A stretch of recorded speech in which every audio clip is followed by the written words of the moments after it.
Welcome to Penrose Learning, where we make understanding easy.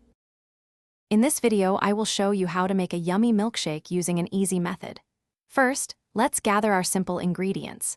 You'll need about 2 cups of your favorite ice cream, 1/2 cup of milk, and any fun flavorings you desire. Opt for a good quality ice cream to ensure a truly delicious and creamy result. Whole milk works best for that classic milkshake consistency, but feel free to use a dairy-free option if you prefer. This easy approach guarantees a delightful treat every time. Now, let's get blending. Carefully add your 2 cups of ice cream, 1/2 cup of milk, and any chosen flavorings into your blender. Secure the lid tightly before you begin. Start blending on a low speed to break down the ice cream, then slowly increase to a medium speed. Continue blending for approximately 30 to 60 seconds, or until the mixture achieves a wonderfully smooth and thick consistency.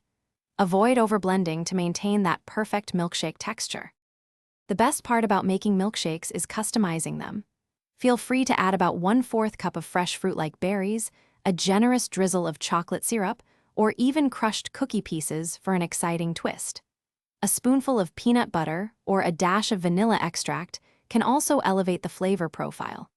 Don't be afraid to experiment with various ice cream flavors and toppings to create your signature yummy milkshake. The possibilities are truly endless for a personalized treat.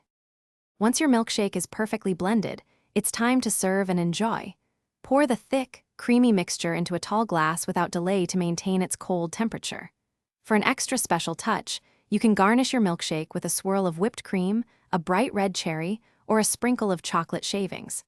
Grab a wide straw and savor every sip of your delicious, homemade creation. This easy method ensures a delightful and refreshing treat every single time.